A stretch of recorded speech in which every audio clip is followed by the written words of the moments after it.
Bien, mientras que usted se ubica allí en la escritura, quiero solamente mencionar algunas cosas que justamente estudiando para este mensaje comencé a pensar y a meditar un poco, y es en la generación en la que nosotros estamos viviendo, la generación que a nosotros nos tocó vivir. Y cuando uno piensa en esta generación, creo que una de las cosas a las que uno concluye es que esta generación está fuertemente marcada por la tecnología. Pregunta: ¿a qué edad los niños de esta generación ya saben coger un teléfono y rebuscar por todas partes lo que hay en él? ¿A la edad de los qué? ¿8? 8 ya. 8 ellos ya llaman al exterior y dejan la cuenta. Bien, sí, a la edad de más o menos unos 3 años ellos ya saben hacer muchas cosas que nosotros ni siquiera hubiésemos hecho a nuestra edad o en nuestro tiempo a esa edad. Definitivamente somos una generación que en este momento está siendo muy marcada por la tecnología. Pero además de eso, también somos una generación que está siendo muy marcada por la autosuficiencia. No sé si usted eso lo sabe, yo creería que sí, pero cuando uno escucha canciones, cuando uno ve programas, cuando uno asiste a conferencias, cuando uno escucha hablar a la gente del común, uno encuentra constantemente que esta generación está muy marcada por la autosuficiencia, o en otras palabras, por el yo puedo. A mí nada me queda grande. No, yo tengo la capacidad de hacer las cosas. Esa es una fuerte marca para esta generación. Pero también hay una fuerte marca en esta generación con respecto a la falta de compromiso. Somos una generación que le huye al compromiso. Especialmente, yo creo que usted también ha escuchado un poco esto, está claramente evidenciado esto en el matrimonio. Hoy las parejas prefieren irse a vivir en unión libre, prefieren primero ensayar, mirar, medir. Hace un par de días tuve un contacto con una persona que está alquilando una casa, y resulta que cuando me contó acerca del alquiler de esta casa, me dijo la persona: mira, alquilaron esta casa. Normalmente uno está acostumbrado a que los contratos de arrendamiento son por un año, y me dijeron: no, la casa se alquiló por 6 meses. Y yo dije: ¿por qué? Me dijeron: no, lo que pasa es que los que se van a vivir a la casa son recién casados y están probando. Van a mirar si en 6 meses las cosas les funcionan. Si sí, siguen. Si no, pues hasta ahí llega todo. Y yo dije: vea pues, estamos en una generación que le huye al compromiso. Alguien lo dijo en una ocasión de esta manera. Alguien dijo así, hablando con respecto al matrimonio. Dijeron: mire, no te amo tanto como para solamente decidir quedarme toda mi vida contigo. Por eso no me caso.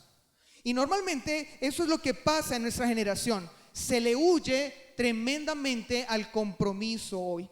Pero ¿qué otra marca tiene la generación en la que a usted y a mí hoy nos ha tocado vivir? Bien, esta: la incredulidad. Definitivamente para esta generación es muy necesario que las cosas sean comprobables. Yo no creo eso a menos de que me lo comprueben, a menos de que yo lo vea, a menos de que yo sea un testigo. Yo no creo en eso, ¿sí? Y por eso es que muchas personas aún usan esa base para negar al mismo Dios. No lo veo, por lo tanto no creo en Él.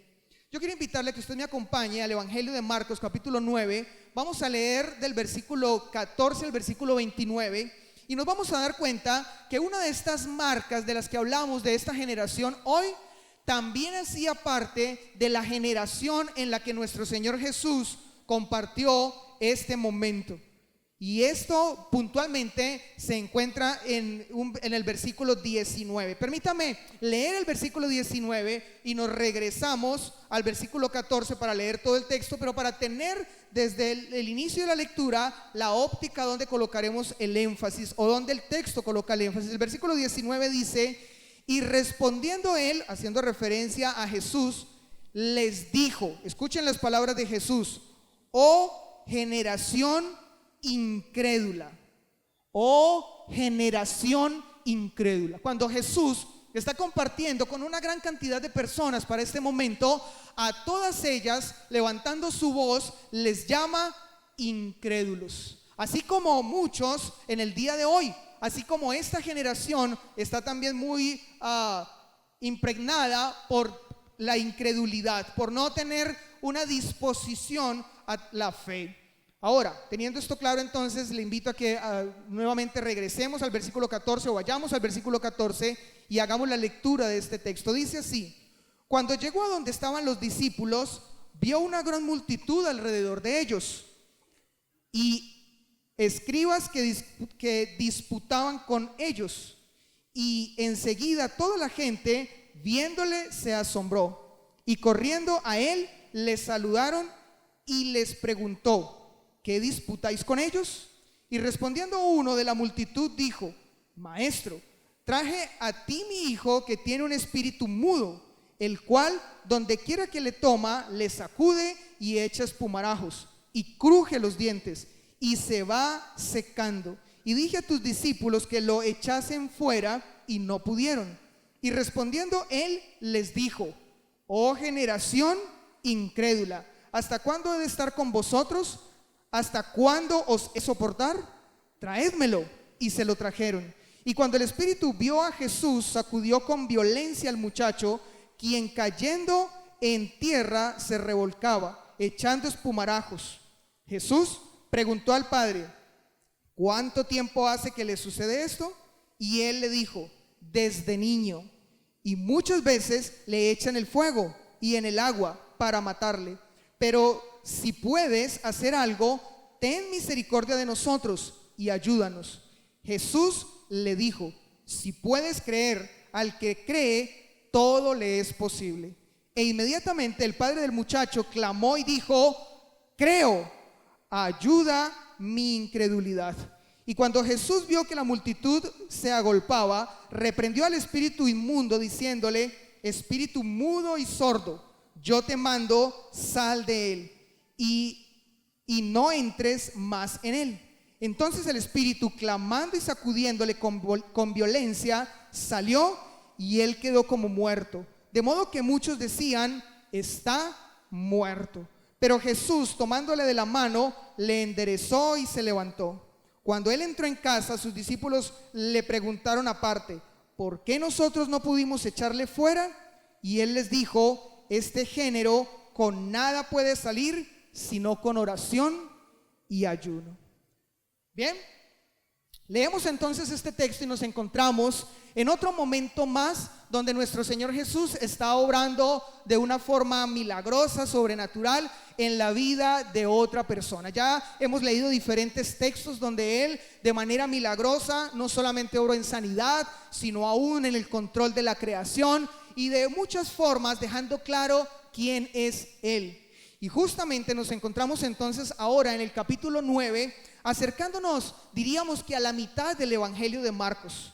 Cuando empezamos el estudio de este Evangelio de Marcos, dejamos claro que este Evangelio se proponía básicamente dos cosas. Este Evangelio se proponía mostrar a Jesús como ese Hijo de Dios que no vino para ser servido, sino para servir.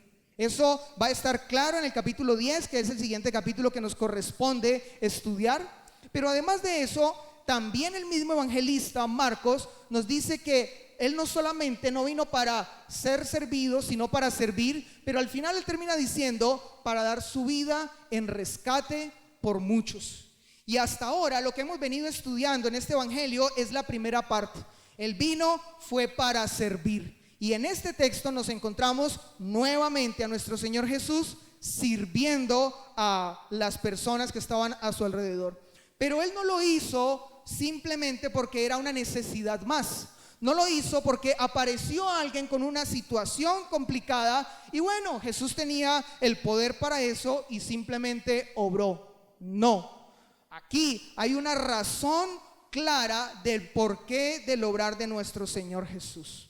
Ahora, teniendo también presente que el último texto que estudiamos fue ese texto que nos habla a nosotros de que hoy nosotros tenemos un gran privilegio y el gran privilegio es que tenemos toda la revelación de parte de Dios escrita a nuestra mano, disponible. Algo que estos hombres, de los que estaban alrededor de nuestro Señor Jesús, no la tenían. Pero nosotros, como nos fue enseñado el fin de semana pasado, tenemos toda la palabra a nuestra disposición para crecer de una manera sana, para crecer de la manera que realmente debe ser. Pero llegamos a este capítulo 9, versículo 14, y cuando empezamos a estudiarlo nos encontramos con esto. Usted ve estos primeros versículos y recuerda, después de haberlo leído, que lo que nos cuentan era que había una discusión. Jesús viene de haber estado en el monte. Jesús viene después de haberse transfigurado y después de haber compartido esto con sus discípulos, con algunos de sus discípulos. Y cuando llega al lugar donde está el resto de ellos, se encuentra en medio de una discusión, en medio casi que podríamos decir de una algarabía. Estaba allí gente alzando la voz y unos acusando a otros y otros tratando de defenderse. Y Jesús se mete en medio de ese momento para preguntar: ¿qué es lo que está pasando? ¿Qué es lo que está sucediendo? Y yo quiero pedirle que usted, por favor, me acompañe al versículo 16. Miren lo que comienza a suceder allí en este texto. Y él les preguntó: ¿qué disputáis con ellos? Uno comienza a leerlo y uno se comienza a hacer la pregunta: bien, ¿a quién le estaba nuestro Señor Jesús dirigiendo esta pregunta?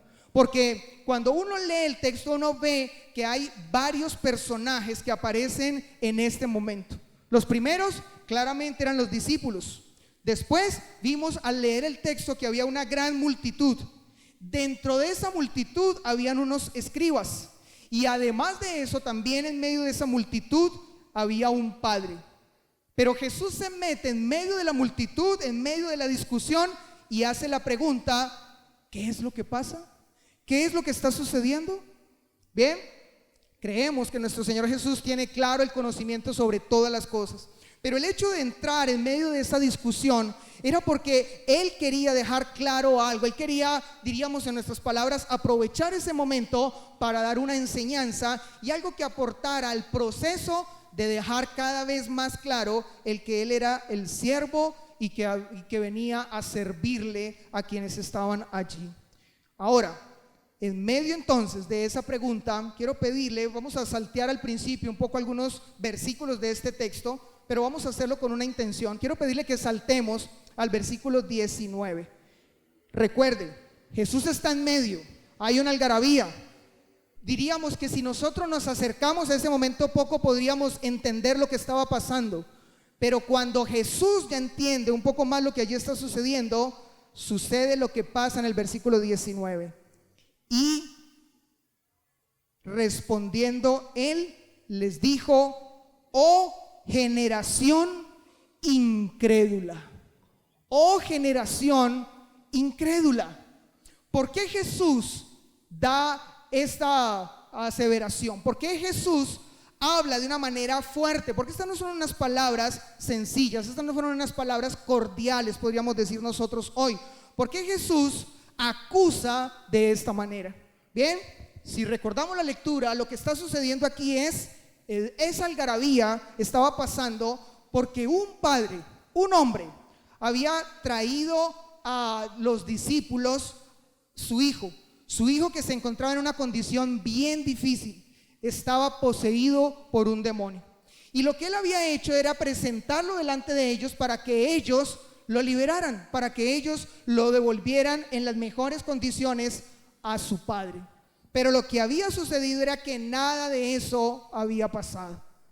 Lo que había entonces acontecido era que después de muy seguramente sus discípulos haber intentado una y otra vez, haber buscado una y otra manera la forma de que este joven fuera libre, no lo habían logrado. ¿Quiénes estaban allí? Estaban entonces los escribas, colocando en entredicho la autoridad de los apóstoles o de los discípulos, también cuestionando lo que ellos estaban haciendo y tratando de hacerlos quedar en ridículo. Pero es allí donde Jesús, observando a todas estas personas que se encontraban en este lugar, levanta esta acusación: generación incrédula. Ahora, muchos en el estudio de este texto han concluido que estas palabras de generación incrédula eran mayormente dirigidas a sus discípulos. Ellos eran los que no habían podido liberar a este hombre. Ellos eran los que habían fallado en su tarea.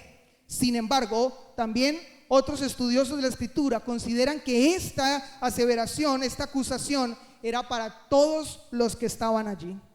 Permítame, le digo cómo traduce este mismo texto o esta misma frase otras versiones.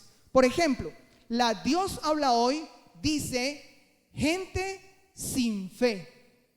Jesús estaba acusando a estas personas de ser hombres que no tenían fe, que no había fe en ellos. La traducción lenguaje actual dice, ¿por qué no han aprendido a confiar en Dios? Ustedes son el tipo de personas que con respecto a Dios tienen mucho que aprender. Ustedes tienen mucho que les falta con respecto a esa relación con Dios. Les falta mucho aprender a confiar o descansar en Dios. La traducción palabra de Dios para todos dice, y es un poco más fuerte esta traducción, dice partida de incrédulos. Partida de incrédulos. O sea, hay una situación y lo que se esperaba era que esa situación se resolviera no tan de la forma complicada como estaba allí, sino muy fácil. Habían traído a este chico a los apóstoles, a los discípulos debieron haber hecho con él lo que ya sabían, él debía quedar libre y solucionado todo. No era la primera vez que pasaba, ya sus discípulos habían liberado a otras personas de situaciones como estas, pero en este momento esto no es lo que está pasando. Y es viendo esta situación donde entonces Jesús dice, generación incrédula. ¿Saben? La incredulidad es algo bien complicado. La incredulidad es algo que nuestro Señor Jesús una y otra vez atacó. Por ejemplo, cuando nosotros nos devolvemos a Marcos capítulo 6, versículo 6, llega un momento donde este texto nos dice que a Jesús algo le asombró tremendamente. Él se encontraba en su tierra, la tierra donde él creció, donde lo vieron a él estar junto a sus hermanos, convertirse ya en un hombre, en una persona adulta. Pero estando en ese lugar, este texto nos dice que lo que le llamó a él tremendamente la atención era que las personas que estaban allí eran tremendamente incrédulas. Y la pregunta es, ¿cuál es el problema con la incredulidad?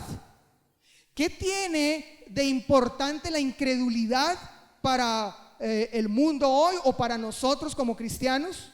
Pues bien, este tema realmente es muy delicado.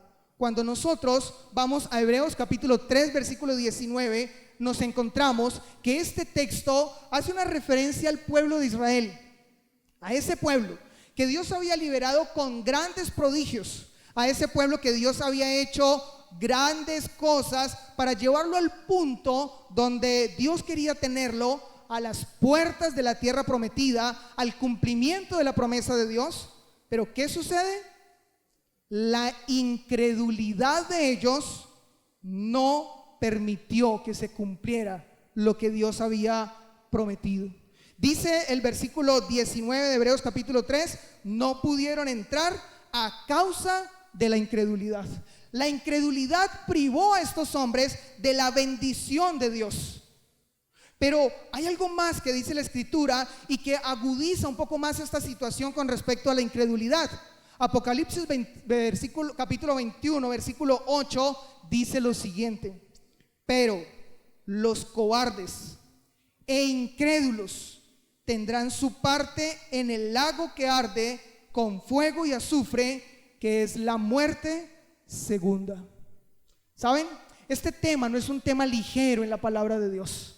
Cuando Jesús se para en medio de la gente y les dice generación incrédula, no era simplemente unas palabras al viento, no era simplemente el deseo de hacerse sentir, no era simplemente el deseo de que la gente dirigiera su atención a él.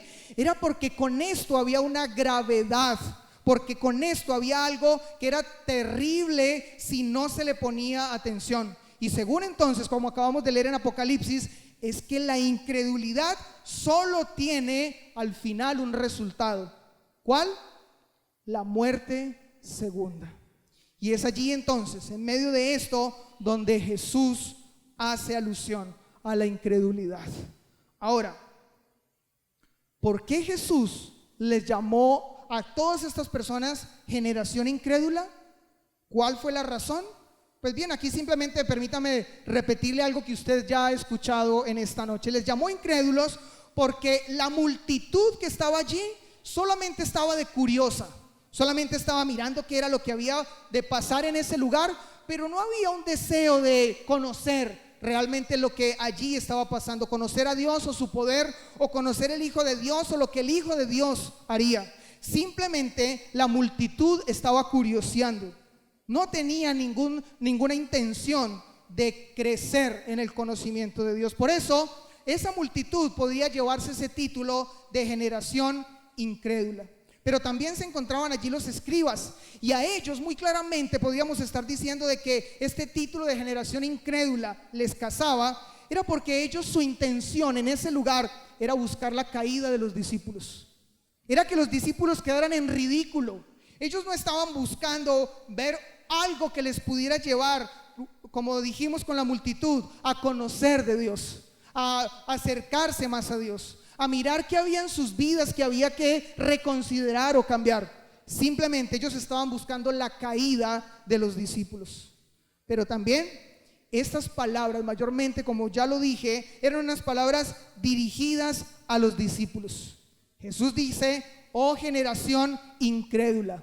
¿Y por qué esto tiene que ver con los discípulos, o por qué mayormente esto apuntaba a estos hombres?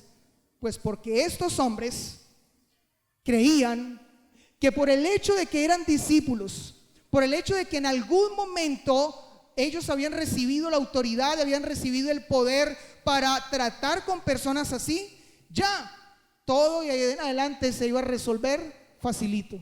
Todo de ahí en adelante iba a poderse hacer a la hora que ellos quisieran, cuando ellos quisieran, como ellos quisieran. Jesús entendía que estos hombres se habían aún envanecido del mismo poder que Él les había otorgado. Y por eso también para ellos este título de generación incrédula era el que les casaba. Ahora, teniendo esto claro, yo quiero pedirle que usted me escuche cuál es el título que he querido en esta noche colocar para este mensaje. El título es: una nueva generación. ¿Por qué este título? Pues bien, porque lo que acabamos de decir hasta aquí era que las personas que se encontraban en este momento, que representaban a las personas de esta época, todos tenían un mismo común denominador. No importaba si eran de la multitud, o si eran de los religiosos fariseos, o aún si eran de los seguidores de Jesús, todos tenían un mismo común denominador. ¿Cuál? La incredulidad. Todos estaban en el mismo punto, y Jesús veía esto como algo muy delicado, como algo muy preocupante. Por eso entonces Él se planteó, o tomó ese momento. Lo que Él hizo fue, diríamos, aprovechar ese instante para dar una lección, para enseñarle a todos los que estaban allí cómo podía cambiar eso, la manera como eso podía cambiar. Cómo ellos dejar de ser personas incrédulas, cómo dejar de ser esas personas que les faltaba confiar y descansar en Dios, y convertirse en unas personas, lo contrario, crédulas. Y la manera como Él planteó hacer esto fue dándoles una lección de fe, impartiéndoles a ellos una lección de fe. Permítame, le hago a usted una pregunta en esta noche. ¿Le han dado lecciones a usted en su vida? ¿Alguien lo ha tomado en un momento de su vida cuando usted ha hecho algo que usted sabe que no es, o aún de pronto usted creía que era lo correcto, pero al final no lo es, y usted lo entiende porque alguien vino y le dio a usted una lección, le enseñó, le dijo: ven, mira, esto que estás haciendo no es lo correcto, esto que estás haciendo está mal, lo debes hacer ahora de esta manera? Yo creo que muchos de nosotros, si no todos, hemos pasado por una situación de esa manera. Dios ha usado diferentes personas para corregirnos y para darnos lecciones que nos ayudan a crecer en nuestra vida. Pues bien, esto fue justamente lo que nuestro Señor Jesús en este momento se planteó hacer. La lección que Él quería darle a cada una de las personas que estaba allí era una lección de fe. Una lección de fe. Permítame ahora hacerle otra pregunta en esta noche. Con respecto a la fe, ¿cómo te consideras? Cuando se habla de fe y tú tienes que evaluar tu fe, no la fe del que está enseguida de ti, o de tu esposa o esposo, o papá, hijo, o alguien aquí de la iglesia. No es la fe de otro. Cuando se tiene que evaluar tu fe, ¿cómo te ves a ti mismo? ¿Qué tipo de fe es la fe que tú tienes? ¿Qué tipo de fe es esa fe que tú puedes aún delante de Dios presentar y decir: esta es mi fe, así es mi fe? ¿A qué conclusión tú llegarías? ¿Te consideras como una persona fuerte en la fe? ¿Que no tiene problema, que no hay dudas? ¿Que eres la persona que cuando se trata de fe nunca tiene dificultad con la duda? ¿O eres la persona que de pronto a veces, aunque tienes ese convencimiento del poder y del obrar de Dios, sin embargo hay en ti duda? ¿Cómo estás con respecto a la fe? ¿Qué dirías tú de tu propia fe? Mientras que pensamos un poco en eso, quiero plantearles lo siguiente. Cuando Jesús ve esta generación, esta cantidad de personas, todas con un mismo común denominador, incrédulos, lo que Él comienza entonces a hacer es dar una lección de fe. Y comienza a hacerlo de esta manera. Toma un hombre, se da una conversación con un hombre, como lo dice allí la Escritura, y en medio de esa conversación, Él comienza a ahondar en su vida. Y le hace una pregunta, versículo 21. La pregunta que Jesús le hace a este hombre es: ¿y desde cuándo le pasa esto a tu hijo? ¿Desde cuándo él vive esto? Y lo que contesta el hombre, el padre, en este versículo 21 es: desde que estaba niño. Desde niño vivía o vive él esto. Y algunos se preguntan: bueno, ¿no era más fácil para Jesús en este momento, sin preguntar, sin entrar pues como a tomarse más tiempo? Simplemente era cuestión de mostrarles a ellos lo que él podía hacer, traerlo, liberarlo y despacharlo. Bien, el hecho de que nuestro Señor Jesús se haya tomado el tiempo para conocer un poco más acerca de la condición de este muchacho, y para también que este hombre sintiera que había una preocupación más en él, era porque detrás de esto había una lección que él quería dar. Había una lección que Jesús quería que todos en ese momento aprendieran de una manera clara y contundente. ¿Cuál? La fe. Que aprendieran lo que es la fe. Así que ahora no solamente esto nos coloca a nosotros en el punto de preguntarnos: ¿cómo está mi fe? Sino que quiero invitarle ahora a que usted se pregunte: ¿qué es fe? Pero cuidado, no responda tan rápido. Algunos, cuando escuchan esa palabra o esa pregunta, inmediatamente se van al texto de Hebreos. ¿Qué es fe? ¿La certeza de qué? Y la convicción de lo que no se ve. Y aunque eso no significa que sea incorrecto, creo que hay algo más que nosotros podemos comprender con respecto a lo que es la fe. Romanos capítulo 4, versículo 20 y 21.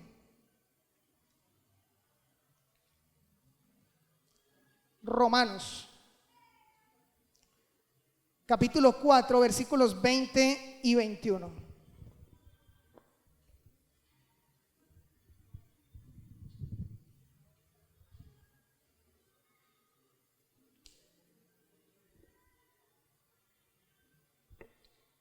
Permítame, le leo lo que dice estos versículos. Plenamente convencido de que era también poderoso para hacer todo lo que habría prometido, por lo cual también su fe le fue contada por justicia. ¿De quién se está hablando en este texto? De Abraham. ¿Y qué es lo que se está diciendo de él? Que Abraham no solamente creyó en alguien que él no estaba viendo. No solamente él creyó en algo que él no podía percibir con sus ojos, sino que además de eso, dice que él estaba plenamente convencido de que él podía hacer lo que él mismo había prometido. Dice que es poderoso para hacer todo lo que había prometido. No solamente entonces comenzamos a cuestionarnos con respecto a cómo estoy yo con la fe, qué tipo de fe tengo yo, sino de a la luz de lo que la Escritura enseña con respecto a fe, cómo estoy yo. Porque es que mire, permítame decirle esto, yo no sé si con esto de alguna manera usted podría pensar si me equivoco o no. Déjeme decirle, yo creo que no. Pero en el día de hoy y aún en el ambiente de las iglesias cristianas hay una errada conclusión con respecto a lo que es la fe. ¿Sabe lo que mucha gente en el día de hoy entiende por fe? Pues bien, aún dentro del ambiente cristiano, lo que mucha gente entiende por fe es positivismo. Fe es igual a positivismo. Todo me va a salir bien. Eso, échele ganas, que usted le mete las ganas y eso le va a salir bien. Eso es cuestión de ser positivo. Eso es cuestión de visualizarlo, eso es cuestión de anhelarlo, eso es cuestión de trabajar para eso. Eso es cuestión de que usted simplemente crea que se va a dar y la conclusión es, se da. Y a eso le llaman fe. Pero cuando nosotros revisamos este texto del capítulo 4 de Romanos, lo que encontramos en este texto es que fe no es justamente eso. Fe es creer en lo que Dios ha prometido. Fe es creer que lo que Dios ha prometido, Él lo cumplirá. Y esto lo vamos a retomar dentro de un momento. Pero esto cierra entonces la posibilidad a simplemente creer que fe es tener una mente positiva, que fe es simplemente considerar que las cosas se van a dar. Cuando nosotros hablamos de lo que es fe, o cuando la Escritura nos muestra lo que es fe, entonces allí entendemos que fe tiene que ver con descansar en las promesas de Dios. Ahora, nuevamente la pregunta: ¿cómo está tu fe? Cuando tú tienes que pensar en tu fe, cuando tú tienes que pensar en esto que es tan importante para nuestra vida, porque o tenemos fe o somos incrédulos, uno de dos, no podemos estar en la mitad. Pero cuando tú tienes entonces que pensar en la fe, tienes que hacerlo desde el punto de vista de la importancia que eso tiene, porque si no tienes fe, entonces eres una persona incrédula. Si no hay fe en ti, entonces eso significa que la incredulidad de alguna manera está gobernando tu mente. Pero entonces ya no es la fe de creer cualquier cosa, sino la fe de creer las promesas de Dios. ¿Qué tanto tú conoces las promesas de Dios para descansar en Él y para cada día crecer en esas mismas cosas que Él ha dicho? Porque este fue uno de los cuestionamientos que se plantea en el texto que estamos revisando de Marcos capítulo 9. Permítame otra vez regresar a él.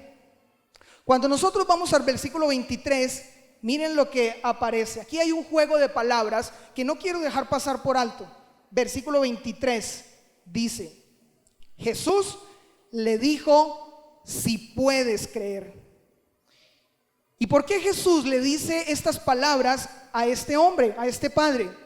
Porque en el versículo 22, cuando Jesús está hablando con él, y cuando este hombre se acerca y le dice a Jesús: tus discípulos no pudieron liberarlo, pero yo creo que tú puedes hacer algo. Las palabras precisas de este padre fueron: si puedes hacer algo.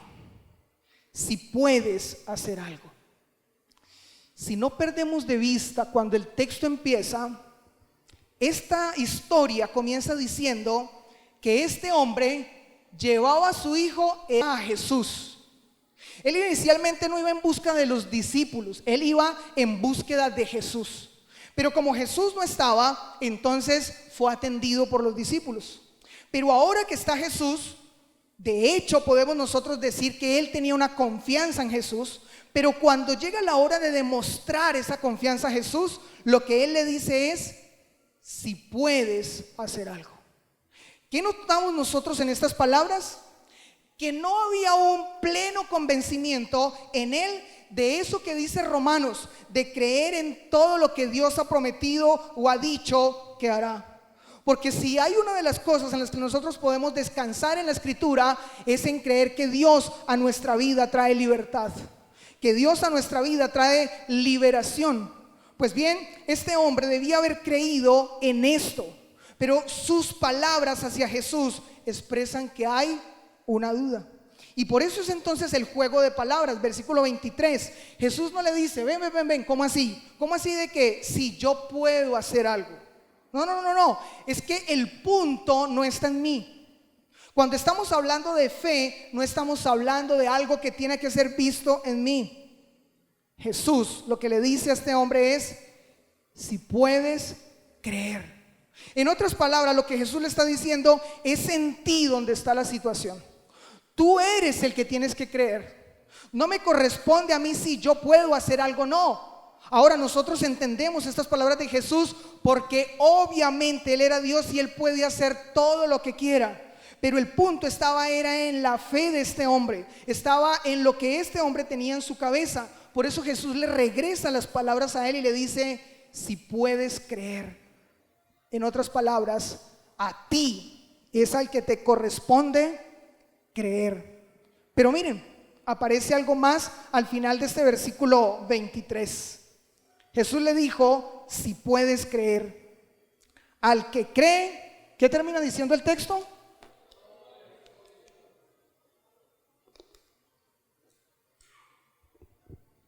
Permítame, le hago esta pregunta.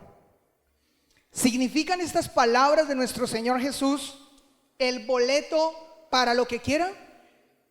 Jesús le estaba diciendo a este hombre, mira, yo sé que tú tienes un problema con la fe, hay algo en tu fe que no permite que puedas estar totalmente convencido del poder que hay en mí, pero si tú crees, si tú resuelves eso que está dentro de ti, vas a tener el boleto para poder obtenerlo todo, lo que quieras. ¿Era esto lo que Jesús quería decirle con estas palabras? En una ocasión, alguien dijo, no, yo creo en lo que Dios ha dicho que Él hará. Yo estoy convencido que lo que Dios ha dicho, Él lo cumplirá. Él ha dicho, todo lo que pise la planta de tus pies será tuyo. Y se fue y vio un carro lujoso, Mercedes, y le puso el pie. Y él dijo, tú has dicho que todo lo que pise la planta de mis pies será mío. La pregunta es, ¿eso es lo que Jesús quería que este hombre entendiera con esas palabras? No, estas palabras de Jesús no son el boleto para hacer lo que sea, para que cualquiera de nosotros pretenda pensar que entonces con Jesús yo puedo conseguir todo lo que yo quiera, partiendo aún de un corazón egoísta. Estas palabras de nuestro Señor Jesús, lo que aquí están expresando es que todo lo que Dios ha prometido, todo lo que Dios ha dicho, lo que Jesús mismo había hablado que Él haría por aquellos que le buscaran, que creyeran en Él, que en fe estuviesen delante de Él, Él lo haría por ellos. Así que entonces parte es de creer. Lo que está en mi corazón es creer que Jesús hará, que Jesús cumplirá su promesa, que Jesús cumplirá su palabra de acuerdo a lo que Él mismo ha dicho. Pero Jesús, devolviéndole entonces a Él estas palabras, le dice, te correspondes a ti te corresponde creer, no se trata de mí. Y ahí es entonces cuando nosotros llegamos al versículo 24, unas palabras muy conocidas, unas palabras que yo sé que usted quizás ha escuchado en algún momento, esas palabras que fueron pronunciadas con una voz muy fuerte. Miren lo que dice, e inmediatamente el padre del muchacho clamó y dijo, ¿qué? Creo, ayuda mi incredulidad. No sé qué tanto quizás cada uno de nosotros ha meditado en estas palabras, pero permítame compartirle la primera idea que se me vino a mi cabeza en el momento en que estaba meditando en estas palabras. Lo primero que yo pensé es, aquí hay una contradicción. ¿Cómo así que creo, pero ayuda mi incredulidad? ¿Cómo es eso? ¿Cómo así que yo tengo fe, estoy seguro de la fe que tengo, estoy convencido de lo que creo, pero al mismo tiempo, ayúdame, porque tengo en mi cabeza un enredo o tengo en mí algo que no me permite creer completamente, algo que no me permite totalmente estar seguro? Entonces inmediatamente saltó esta pregunta a mí. Bueno, ¿al fin qué? ¿Creo o creía este hombre o era incrédulo? ¿Cuál de las dos? Pues bien, resulta que al tratar de leer y buscar un poco acerca de lo que algunos comentaristas con respecto a este punto decían, encontré lo que en algún momento Juan Calvino dijo acerca de esto, y es: en el hombre y en el creyente especialmente, siempre la fe y la duda estarán juntas. No se puede esperar, y ninguno de nosotros puede esperar, que con respecto a la fe alguno pueda llegar a un nivel donde diga 100% absolutamente estoy convencido de que Dios hará esto que Él ha prometido hacer. Porque muchas de esas cosas tienen que ver con la cotidianidad de nuestras vidas, con quizás hacer que situaciones complejas en nuestra vida puedan tener un desenlace bueno para nosotros. Algunos tienen que luchar con situaciones complejas en su casa, con, por ejemplo, esposos o esposas que no son creyentes. O otros tienen que luchar con situaciones económicas que están muy enredadas. Hay una situación muy difícil en la parte de la economía. U otros tienen que, en un momento dado, tener que luchar con una enfermedad. Y frente a eso, la pregunta es: ¿qué me corresponde? ¿Estar totalmente convencido y no negar ni en un milímetro que Dios hará? ¿O es válido tener la duda? Pues bien, según la interpretación de este texto, la respuesta es: siempre en el creyente la fe y la duda estarán juntas. Pero ¿qué es lo importante aquí entonces cuando entendemos esto? La lección que nuestro Señor Jesús quería dar. ¿Cuál era la lección? Una vida de fe sincera. La lección que Jesús quería resaltar aquí era mostrar cómo un hombre, en medio de su realidad, una realidad que no era fácil, como ya dijimos, era una realidad que llevaba por años viviéndose, era un muchacho que desde niño estaba llevando una situación muy difícil. En medio de eso, este hombre al final entendió que lo importante delante de Dios era su sinceridad. Sí, yo quiero creer y en este momento yo creo, pero al mismo tiempo él dijo: pero tengo duda, ayuda mi incredulidad. Ahora, permítame regresar un momento a usted, permítame otra vez hablar un poco acerca de nosotros. Hace un momento le pregunté: ¿cómo vas tú con la fe? Cuando se habla de fe, tu fe, ¿qué tipo de fe es? Creo que hemos estado pensando un poco acerca de esta pregunta. Pero ahora quiero preguntarte algo más. Cuando tú has sido desafiado en la fe, cuando tú has sido puesto en una situación donde tu fe ha sido exigida, ¿esa fe ha tenido duda? ¿Esa fe ha sido al mismo tiempo acompañada por la duda? Pues bien, si lo ha sido, yo quiero que ninguno de nosotros se sienta mal por eso. Porque aún entonces Jesús mismo entiende nuestra condición. Pero lo importante en una situación como esa es nuestra honestidad, nuestra sinceridad delante de Dios y nuestro descansar en que sea lo que Dios decida hacer, siempre eso será lo mejor. Y lo que Dios me desafía a mí a creer, yo debo creerlo completamente, independientemente aún lo que suceda.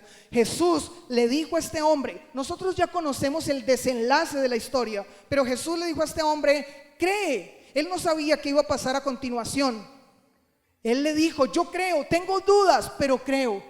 Y cuando él le expresa estas palabras, pasa lo que sucede en el versículo 25. Miremos qué sucede allí. El versículo 25, de una manera clara, nos muestra a Jesús como un hombre que no era un milagrero. Jesús no fue ese tipo de persona que vio que la gente se estaba aglomerando, que cada vez habían más personas y dijo: no, esperemos a que hayan más para que vean lo que yo soy capaz de hacer. o cítenlos esta noche para un culto de sanidad y milagros. Eso no fue lo que dijo Jesús. Inmediatamente Él toma a este muchacho, según nos lo dice el versículo 25, y miren lo que pasa, que al estar meditando en este texto, para mí fue algo hermoso al colocar la atención en él. ¿Saben qué es lo que pasa? En este momento Jesús termina dándole a este hombre, a este padre, algo que él nunca le pidió. Si nosotros nos devolvemos en la historia, en lo que va relatado hasta aquí de este texto, lo que encontramos es que este padre le pide a Jesús que le libere a su hijo que está endemoniado. Y de hecho, nosotros vamos a leer el resto de la historia, ya lo hicimos, y encontramos que sí, efectivamente, esto pasa, pero no es todo lo que pasa. Quiero pedirle entonces que me acompañe el versículo 26 y 27. Dice: entonces, el espíritu, clamando y sacudiéndole con violencia, salió, y él quedó como muerto.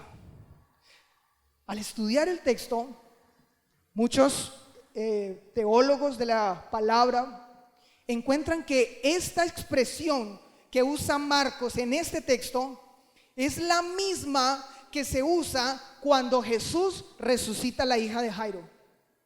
En otras palabras, lo que esto quiere decir es que este chico ya, aunque podríamos decir en teoría había sido liberado de un demonio, la condición en la que él se encontraba en ese momento era muerto. No es de los que nosotros pensemos de alguna manera, no, lo que pasa es que estaba como desmayado o dormido. Según los estudiosos dicen que realmente la condición de este muchacho era que había muerto. Así que al final, ¿qué es lo que termina recibiendo este padre? No solo la liberación de su hijo que estaba endemoniado, sino que podríamos decir que también recibe la resurrección de su hijo que había muerto. Esta era una tremenda lección de fe para las personas que estaban allí, empezando claramente por lo que estamos diciendo, su padre, también por la multitud y entre ellos los escribas que estaban allí, pero de alguien o de algunos que no podemos olvidarnos es de sus discípulos. Nosotros no podemos perder de vista este texto a la luz de todo el Evangelio de Marcos. Sí, había una lección que dar en su momento y para lo que allí estaba pasando. Una lección que ayudaría muy seguramente a este hombre, al padre, el día de mañana a estar mucho más fortalecido en su fe y a tener cada vez menos dudas frente a esa relación con Dios. Pero sus discípulos serían los que tomarían su bandera. Sus discípulos serían los que tendrían que afrontar de ahí en adelante la responsabilidad de seguir llevando este mensaje, este evangelio que nos relata Marcos contra viento y marea. Así que la mayor enseñanza era para sus discípulos. Cuando nosotros vamos al texto que continúa, versículo 28, miren lo que pasa. Cuando él entró en casa, sus discípulos le preguntaron aparte. ¿Saben? No hay nada más terrible que aceptar que uno se equivocó. Yo creo que hay cosas fuertes en la vida, pero aceptar que uno se equivoca, eso es bien difícil. Y aceptarlo frente a personas que de alguna manera, de una u otra forma, le han enseñado, le han dicho, le han advertido, le han mostrado las diferentes maneras para no equivocarse, pero nuevamente haberlo hecho. Aceptar delante de esa persona que se ha equivocado, eso es tremendo. Y estos discípulos no fueron capaces frente a la multitud de preguntarle por qué ellos no pudieron hacer lo que se suponía que podían hacer. Ellos esperaron a que el maestro llegara y entrara al lugar donde ellos estaban y le hicieron esta pregunta. Y esa pregunta era aceptando su error o aceptando el que ellos no fueron capaces. ¿Por qué nosotros no pudimos echarle fuera? Pues bien, ahí es entonces donde quiero conectarlo a lo que les dije al principio, lo que muchas personas, no solamente en el tiempo de hoy, sino también aún yendo al tiempo de Jesús, creo que la gente concluye con respecto a lo que es la fe. Muchas personas creen que fe es positivismo O muchas personas creen que fe es conocimiento. O muchas personas creen que fe es estar de buenas, es contar con suerte. Estos hombres dijeron, ¿por qué nosotros antes sí pudimos liberar personas en estas condiciones y ahora no? Pues bien, porque aquí es donde viene la mayor lección para ellos. Después de haberles mostrado que la fe sincera realmente es la fe que realmente Jesús considera, la que realmente vale delante de nuestro Señor Jesús, ahora lo que Él quiere enseñarles a ellos es que en ellos había fallado su fe. La fe de esos discípulos había flaqueado. ¿Y de qué manera? Nos lo dice el último versículo, versículo 29. Pero antes de leer lo que dice el versículo 29, cuando nosotros vamos al Evangelio de Mateo y leemos el texto paralelo, Mateo 17, versículo 20, encontramos que se agrega un ingrediente que no está en este último versículo del texto. Lo que se agrega es estas palabras: por vuestra poca fe. Jesús, o el Mateo, haciendo referencia a las palabras de Jesús en este momento, lo que dice es que la razón por la que estos hombres no pudieron liberar a este chico que se encontraba tomado por un demonio era porque la fe en ellos había flaqueado. Esa fe que en muchos momentos también en usted y en mí flaquea, ¿o no? Somos nosotros el tipo de persona que siempre tenemos una fe que cada vez va más arriba, que cada vez es más fuerte, que cada vez es mucho más firme. ¿O es usted del tipo de persona que en muchos momentos ha tenido que luchar con la duda? Pues bien, yo creo que usted y yo somos ese tipo de personas que en muchos momentos hemos tenido que luchar con la duda. Y es aquí entonces donde Jesús les dice: mire, ustedes se enfrentaron a esa situación y no fueron capaces. Ustedes tuvieron esta situación tan difícil frente a ustedes y no pudieron hacer lo que debían haber hecho, es por su falta de fe. Y es aquí entonces donde, regresando a Marcos, Jesús termina aclarándoles mucho más la razón por la cual ellos habían fallado. No solamente habían tenido una falta de fe, sino que el texto de Marcos, en el versículo 29, nos dice por la falta de oración. Pero vamos a leer el versículo 29 y dice: y les dijo, este género con nada puede salir sino con oración y ayuno. Permítame aclarar dos cosas con respecto a este texto. Primero, también estudiosos de la Escritura consideran que cuando Jesús está haciendo referencia a este género, no estaba diciendo Jesús es que hay un tipo de demonios que para sacarlos hay que orar, pero hay otros demonios que se van sin orar. O hay unos demonios que se van si se ora por ellos, pero hay otros demonios que se van si se canta delante de ellos. No, Jesús no estaba planteando con estas palabras una forma específica de tratar con un demonio específico. Según los estudiosos consideran que cuando Jesús está diciendo este género, está haciendo referencia a los demonios, a todos estos espíritus malignos que están bajo el control de Satanás. Y lo que Jesús entonces está queriendo decir allí es que para poderse enfrentar a una situación como esa, y no solamente como esa, cualquier otra situación que pueda colocar en riesgo nuestra fe, la fe que debe estar cada vez más firme y cimentada en el Señor, si no estamos orando, perderemos la batalla. Se nos complicará mucho más nuestra vida. Y eso fue lo que Jesús les dijo: ustedes dejaron de orar. Su fe se afectó tremendamente porque ustedes dejaron de orar. La última palabra que usa este texto y la segunda aclaración que quiero hacer es oración y ayuno. Cuando leemos este mismo texto en traducciones más actuales, por ejemplo, la Nueva Versión Internacional, encontramos que la palabra ayuno no aparece. O sea que el texto terminaría diciendo: este género con nada puede salir sino con oración. Algunos se han preguntado: ¿y por qué esta palabra ayuno no aparece? Bien, eso es solamente cuestión de la manera como fue copiada la Escritura. la palabra de Dios, cuando se sacaron sus primeras copias, no es como en el día de hoy. La colocaban en una fotocopiadora, luz, y todo lo que estaba allí en la superficie salía tal cual por la copia. No, eran copias que se hacían a la luz de la vela. Hombres escondidos, tratando de sacar una copia de la escritura para que otros la tuvieran. Y según el estudio de esa forma de copia de la palabra de Dios, se encuentra que en las copias más antiguas, los originales más antiguos que se tienen de la escritura, la palabra ayuno no está. Por eso entonces lo mejor es terminar este texto donde dice: este género con nada puede salir sino con oración. Pero para no dejar esto abierto, permítame esta última aclaración. ¿Significa eso entonces que el ayuno no es válido? ¿Significa eso que el ayuno no es una enseñanza de la escritura? Para nada. Esto no contradice la enseñanza del ayuno. Simplemente que en este texto esa palabra no debería ser considerada allí, solamente hasta la oración. Así que entonces, ahora nuevamente permítame hacerle esta pregunta. Veníamos cuestionándonos con respecto a nuestra fe. ¿Cómo está tu fe?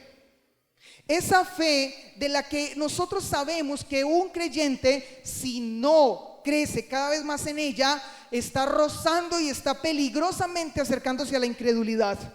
¿Cómo está tu fe? Porque lo que Jesús, con esta enseñanza y con este trato que nos muestra este texto, nos permite ver es que Él quiere una nueva generación.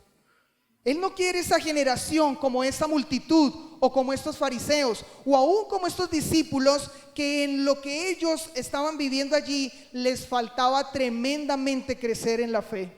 Él quiere una generación que definitivamente cada vez más, partiendo de la realidad de su propia vida, partiendo de la realidad de su propia fe, que es una fe que le hace falta crecer y madurar en muchas cosas, reconoce eso, pero que va y busca al dador de la fe, que busca a ese Dios que es el que realmente lo puede llevar a crecer cada vez más en la fe. ¿Cómo está tu fe? Si de pronto alguno frente a esta pregunta su respuesta es bien, yo soy una persona de fe, yo me considero una persona con una fe buena. Listo, permítame entonces hacer esta última pregunta. ¿Cómo está tu vida de oración? ¿Cómo está tu relación a través de la oración con el Señor? Porque si decimos que somos unas personas de fe, pero nuestra vida de oración, donde cada vez más nos sometemos al Señor a través de este medio que es la oración para comunicarnos con Él, no es algo constante en nuestra vida, entonces no somos personas de fe. Tan sencillo como eso. Una de las cosas que como iglesia hemos querido cada vez fortalecer más, una de las cosas que hemos querido como iglesia, que nuestra propia iglesia cada vez crezca y cada vez asuma con mayor responsabilidad, pero también con mayor gozo y ánimo, algo de nosotros es la oración. Semana tras semana animamos, semana tras semana invitamos, semana tras semana hacemos ese llamado a venir y a orar, porque creemos que la fe está claramente relacionada, directamente relacionada con la oración. Si somos personas de fe, tenemos que ser personas de oración. Si no somos personas de oración, no somos personas de fe, y estamos entonces en un grave peligro, el peligro de la incredulidad. Así que es allí entonces donde usted y yo tenemos que evaluarnos. Es allí donde usted y yo tenemos que cuestionarnos frente a nuestra fe y frente a nuestra vida de oración. Básicamente, lo que Jesús al final les quiso decir a sus discípulos fue: no crean que porque una vez ustedes lo pudieron hacer, ya, no hay necesidad de orar. No hay necesidad de crecer en la relación con el Señor. No hay necesidad de crecer en la fe. Ya, simplemente de aquí en adelante todo se vivirá automático. No. Y creo firmemente en esta noche que que también para usted y para mí es el mismo llamado. Yo quiero invitarle a que oremos a nuestro Señor.